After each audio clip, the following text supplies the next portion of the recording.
to emphasize that I have absolutely, positively no problem whatsoever with what Marc Cuban had to say. Zero. There was nothing remotely offensive about what this man had to say. Presentation matters.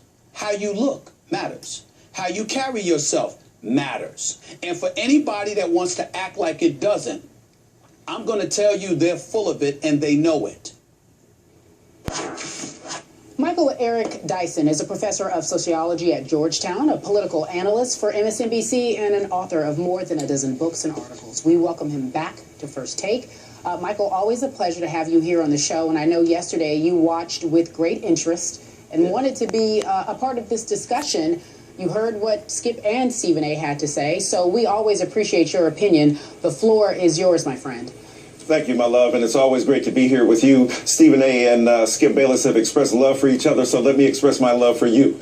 And say that, Carrie Champion, I love you. I love you as well. Thank you, my love. And I love Stephen A. and I love Skip Bayless. So anybody who thinks I'm coming on here because I'm intending to somehow morally remonstrate against my compatriots here is ridiculous. They have given me this platform and permitted me this opportunity to engage in dialogue. And especially I'm disturbed by people who would therefore call Stephen A. Smith a sellout because he expresses viewpoints that are dissenting against the predominant viewpoint or the mainstream. That's ridiculous. Having said that, I have vigorous disagreements with my dear friend Stephen A. Smith, and I just want to kind of lay those out here and then echo some of the things I heard Skip say. First of all, on its face, Marc Cuban's viewpoint is rather innocuous. We'd say, look, he's just talking about common sense approaches to belief and how one behaves oneself in the midst of a potentially menacing situation. So I see a black kid, with a hoodie on the street, then I walk to the other side. If I see a white guy on the other side, then with tattoos and bald head, then I walk back on the other side of the street.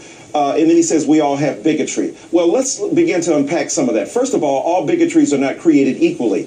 This is a false equivalence between, say, being fearful of a white guy with tattoos and a bald head. And notice the white guy has to have tattoos and a bald head. The black guy just has to be black with a hoodie. That's a kind of distinction there that should not be dismissed. Number two, there is no history of legal or moral, if you will, arguments against the existence of a white guy with a bald head and tattoos. There may be cultural revulsion, there may be aesthetic resistance, but there is no law established that sees this person as menacing to the entire society. Whereas a black person, not with a hoodie alone, but a black person as a black person has been subject to the history of Jim Crow and other forms of law that have demonized and stigmatized that person. Furthermore, there's been a culture of revulsion against black style and aesthetic, except, I might add, when it's on the basketball court.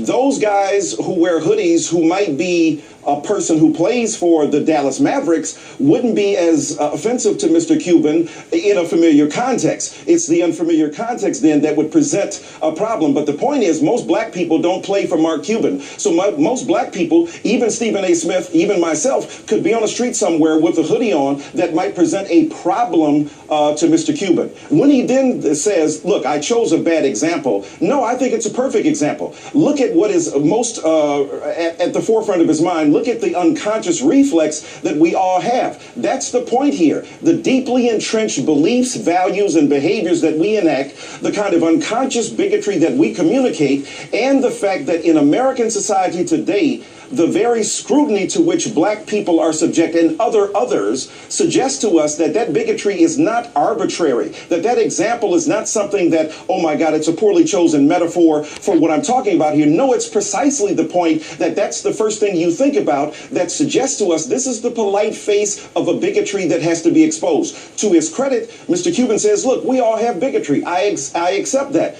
But what's interesting to me is that Donald Sterling's form of expression, his racist beliefs, are on a continuum.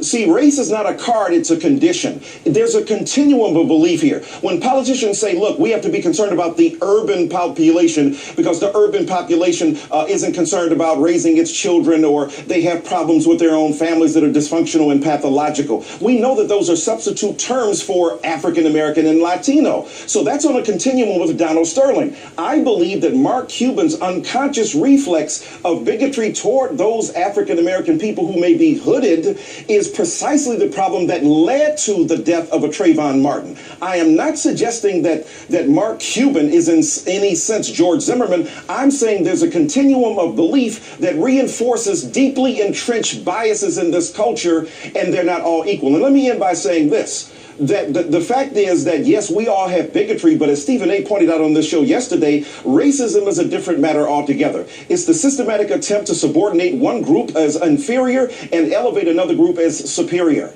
So when we talk about bigotry and prejudice, of which we all are, of course, victims and that we all possess, we cannot mix that up with the institutional reinforcing of values, visions, and understandings of other people that then subordinate them in all kinds of ways. And what's interesting to me is that a conversation about them, that is racist bigots who reinforce their own pathology, becomes a conversation about us and what we do. Martin Luther King Jr. dressed correctly. He spoke the King's English to the Queen's taste. He wore a fedora. Rosa Parks was immaculately dressed, but despite their immaculate dress, they were subject to the most vicious forms of recrimination. Let's bring it up to date now. Barack Obama, President of the United States of America, dresses correctly, speaks correctly, went to undergraduate at Columbia, went to graduate school at Harvard and law school, and is still subject to a racist sheriff who refers to him as the N-word. So I'm saying to you that no matter how much we deploy our own gifts, no matter how talented we are, no matter how rhetorically sophisticated we are, that will not